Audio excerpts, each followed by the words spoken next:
well. Hopefully everything's going well for you guys.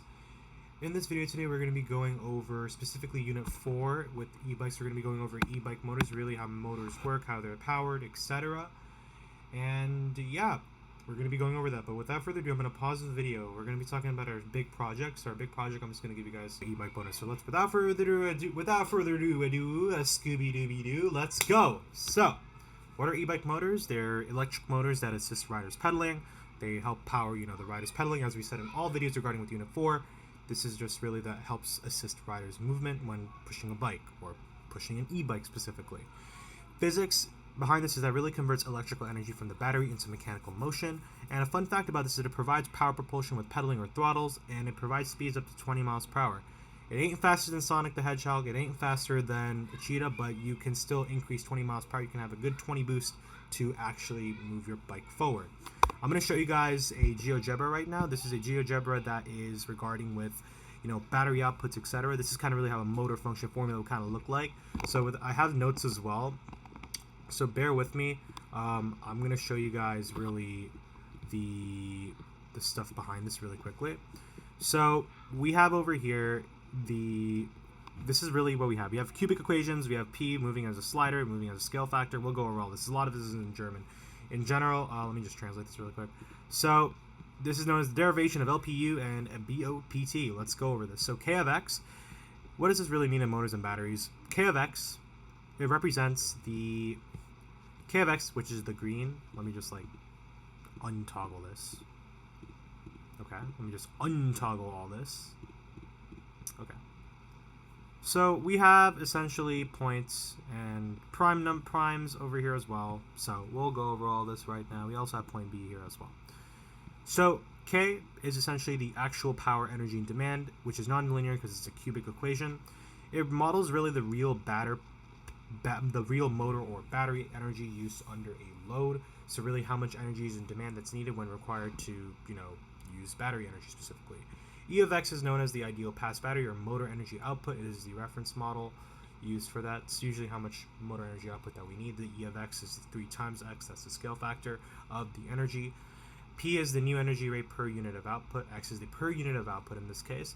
And we're seeing here that it models degraded or altered power delivery. So it's just really how much power delivery is being occurred at a specific energy rate per time. E nu of X is another function where you have updated energy availability. So let me just show you what E of X looks like. E of X looks like a slope, the motor energy output.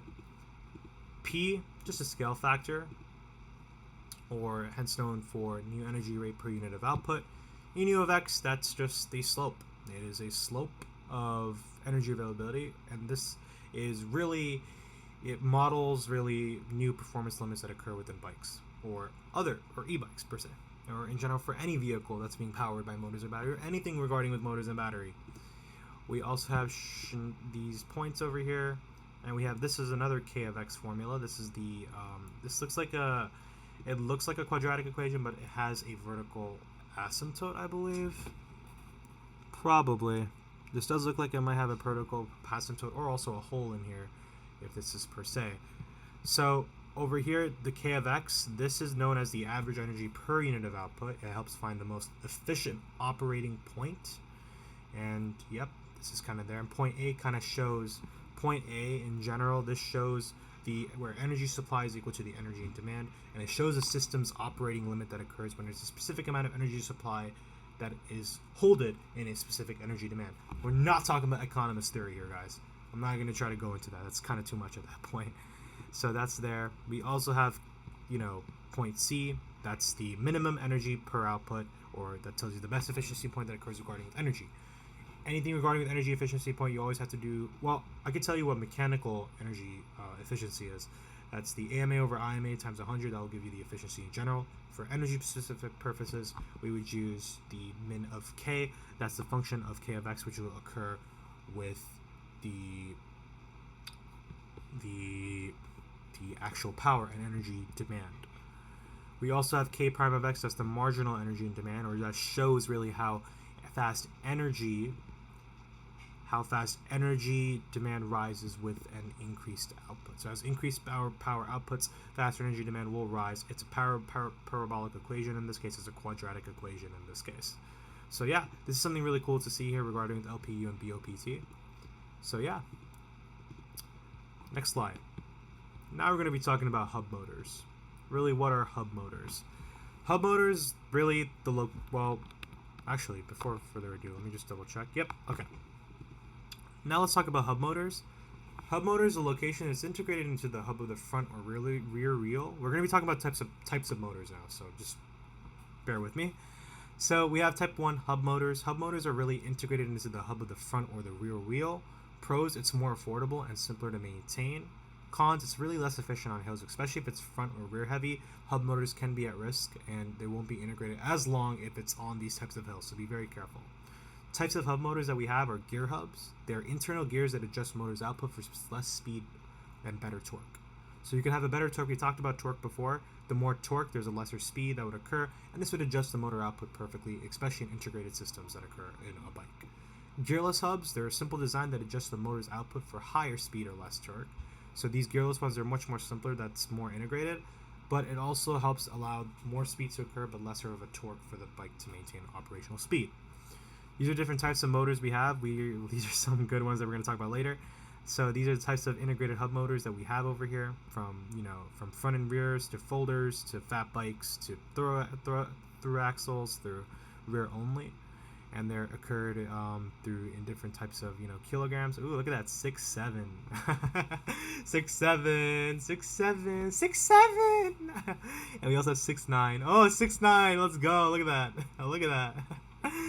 So yeah, and we're gonna go over these two as well. We're gonna go over geared hub motors and direct drive motors as well. So yeah, this is really what hub motors are. Think of it as really, it's the type of gear that kind of manages the speed and torque of a certain bike. It's more integrated and it's adjusts the motor's output in those circumstances. Next, we'll talk about mid-drive motors. Mid-drive motor is the location it's at the bike crankset where it drives the chainring of the bike. But you guys can take a look at the very first unit. We talked about the second unit. We talked about different parts of bikes, different types of bike parts that we'll go over. That goes over really the different types of bike parts. Pros is that it utilizes the bike gears to provide excellent efficiency and hill climbing ability. However, it does increase wear in the bike chains and it's very expensive. It's really, really expensive, so yeah, be very careful. These mid-drive motors are very crucial for the gear system of the bike, so yeah. And yeah, now let's go over the next slide. The next slide we're going to be going over, this is a really straightforward slide regarding mid-drive motors. Now we're going to be talking about placement and performance. We'll be going over this next slide. This is very, very important. I just showed you guys. So, regarding what types of motors, placement and performance, they're both very, very crucial when we're talking about both of these things. So, what do we have to consider? We have to consider the following. So, we have to obviously, for one, we have to have front hubs. It pulls the bike forward unnaturally. So for like specific types of hubs, these are the three types. You have front, rear, and mid-drive. We talked about, front and mid-drive. We'll talk about rear hubs. So really the placement doesn't matter because in front hubs, you pull the bike forward unnaturally. Unnaturally because, the system of that bike, that's kind of how it works. It's not good for wet roads, gravel, or hills because remember, the front hubs, they're really much so to say that it's more integrated in the system, but it's the case that if it goes in a specific path that's not good, they're not going to be integrated as well, and hence therefore there could be problems that occur mechanically within these bikes. So it's not good for wet roads, gravel, or bikes regarding with front hubs. Oh, I'm going to check that off as well. Rear hubs, on the other hand, it's very crucial for a specific placement as well. It pulls the bike forward naturally, and there's better traction, especially in climbing, and better friction. So these are very typically good for traveling uphill, bumpy roads, wet roads, gravels, hills, etc. There's better friction, better traction, and you can pull the bike forward naturally as time goes on. Mid-drive hubs, however, they're better efficiency in hill also. They do increase wear on the bike chains, and they're very expensive. So having these in the mid-drive, having these properly on the chain rings or the chain system of the bike, these are very, very crucial and very fundamental. And you better definitely check the bike chains for that to work that off. If they wear off, you have to double check afterwards. So yeah, placement is very crucial. Performance-wise, stability, things that we consider are 4 different things. Stability, if the bike system can be fully operational. Cornering, seeing if each part works, like, if it's, up bone to the T. Traction, friction, etc. Override ride feel, if it's very good, it's not risky, it's safe, it's durable. That's kind of really what we're seeing with override. So these guys over here, these are 4 different things that we also consider regarding with performance wise. So let me just see if I can like, I can't check these off, it's okay. But you guys get the idea of really what performance and placement regarding with that. Again, leave a comment down below, guys, if this kind of makes sense for you guys as we move forward with our lessons. Now we'll talk about top brands. Yay, regarding with motors. Where can you find your motors? Like, I know there's a lot of places that are so expensive because obviously taxes and whatnot. But here are some good places where you can get motors. Yes, you got all these things right here. Ooh, you got Co-op Cycles and Brompton. I'm not sponsoring all these brands right now, okay? Hold your horses. So these are just some brands that you guys can take a look at. And they have really good hub motors. And they got good motors and they got good e-bikes. So you should definitely take a look at this. These are top 34 best e-bike brands that are known to date. And literally, they're so popular. So yeah.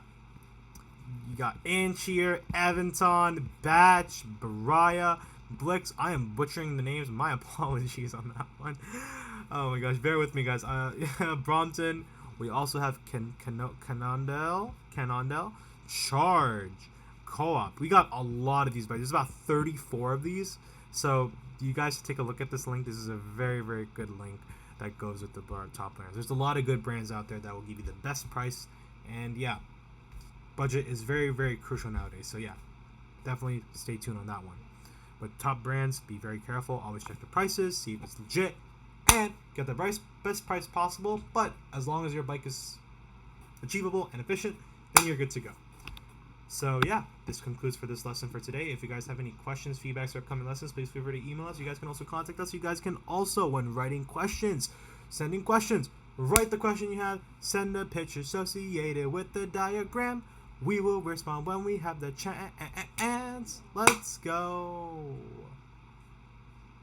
But yeah, thank you guys for sticking around and hope you guys